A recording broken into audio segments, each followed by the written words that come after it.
I wanted to delve into the African and the African American experience with this, because it is totally different. For the simple fact is that this was their main medicines, because they were not allowed. And as I'm going through, in some cases, this is the only reason why we have some of the crop we have, because of the fact of using the labor. You had to keep them well, and you had to keep them healthy, but they already knew how.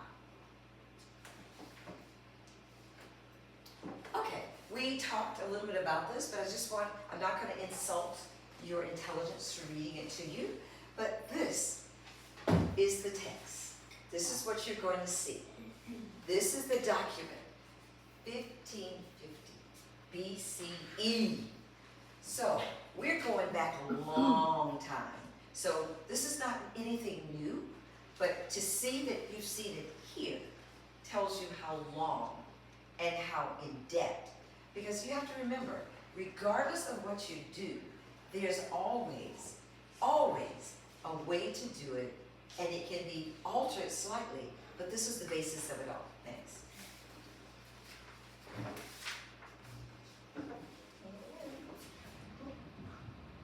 Okay, so again, look at the ships. When people were brought to this country, whether they are, we're talking about the 1700s. Now we're not up to the 1900s. We're the 1700s. So the 1700s. So look at the ships. On those ships, individuals were brought, but they were exporting items from their home country. So just imagine all of the things that you export. Those things were brought in on ships. There were individuals that actually, it was better for some of the Africans to treat you for the ailments. For one, here, they were not used to the climate. And the Africans were, so they were really helping each other, but they were also helping the colonists, because they were out of their element. They didn't know how to do a lot of things. So here, I'll bring my okra up at this time.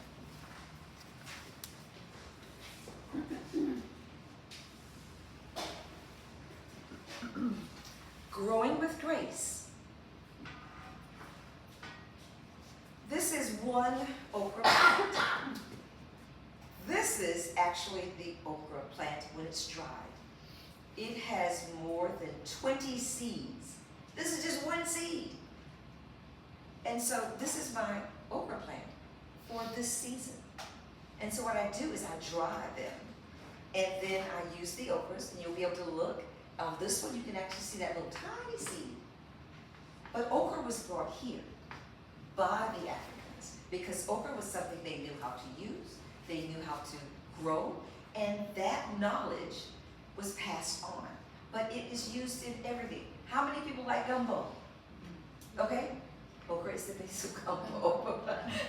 Okay, next.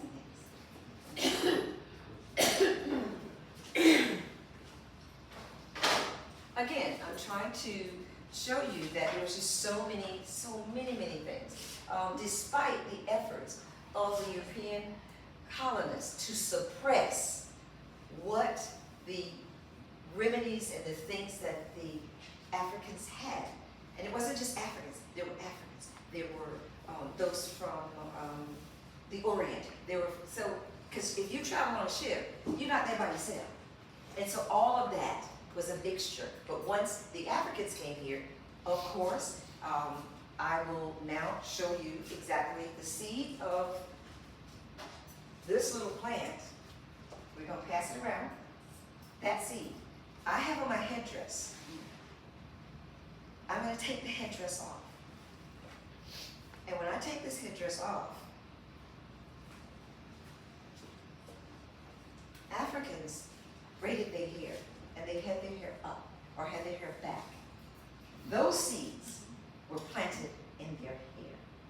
We came in many ways, we came with our knowledge in our mind, and we had it in our hands, and we transferred it to where we were going. So the seeds were placed here. So just imagine, look at my hair, and I took some seeds, put the seeds in my hair, and I rode on the boat with my food. So, yeah, they had to be very, very knowledgeable, but they had to use what they had. And they wanted to eat what was where they came from. And so to use that, you really just kind of go, well, what can I do that's going to make it? So just imagine. So any kind of hairstyle that you might have, and you just kind of intertwine it, that's what they did. So please pass that okra around next. All right, and I do have all of the resources. So we did it from the African American history, and it was just very, very interesting. So just imagine the climate in the Caribbean and the climate here, it's not a whole lot alike, you know, and so there were a whole lot of things that you could be used. Their knowledge of plants, as well as focus on labor, made it vital for the success of this nation. All of the background or the ground, they made the ground. So in Charleston, where my family is from, they dug out the swamp in order to make rice. And they knew how to do that. No one didn't teach them how. They had the knowledge and they brought it with them, and it was here. In Africa, everything is there. Metals.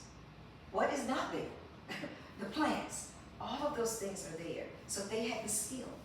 They had the skill and they brought it with them. Next. All right. All of enslaved people had gardens. Everybody had gardens. It was not anywhere. I know that I made my trip to Tanzania in 2023 as a missionary for the Catholic Church, and everybody had a garden, even though it was on the property of the Catholic Church, but everybody had a garden. So enslaved people had agricultural experience. They already knew how to do things. So you didn't have to tell them, they told you, you know. Okay. So I said about the climate. Let's go next. All right, let's go to the fathers of our nation. Look at this ship. This is their ship. This is Washington and Thomas Jefferson. They had the gardens. They were tend the gardens, and it was before the Revolution. So we're going way back. And also they took the seeds. They took the seeds from Africa and had these gardens. Next. Okay, this is the Herb Academy. It's an international school, and really, the Africans were not, the foreigners, not just Africans, were not allowed to use alcohol to, break down plants and that kind of thing. They used water, but they infused it in a way that made it very simple, but they were able to use the herbs that way. So you give me a lemon, and I make lemonade. That's basically that's how that happened. You gave them lemons, and they made lemonade with it. So they didn't have the alcohol, the alcohol to be able to do it. So all of, again, I'm not pollinization, and just there were a whole lot of things that had to be taught, and they taught them to each other.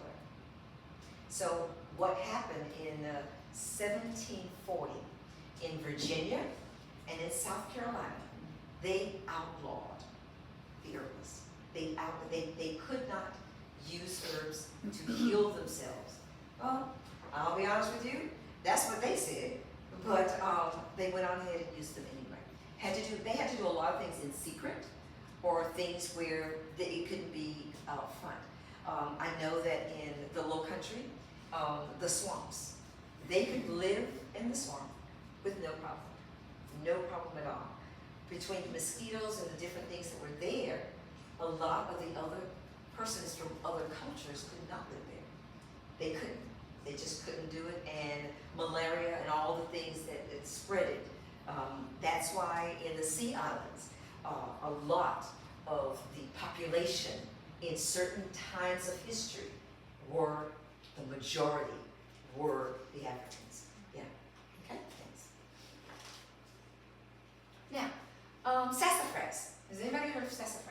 So look at your sheets that I gave you on the very back.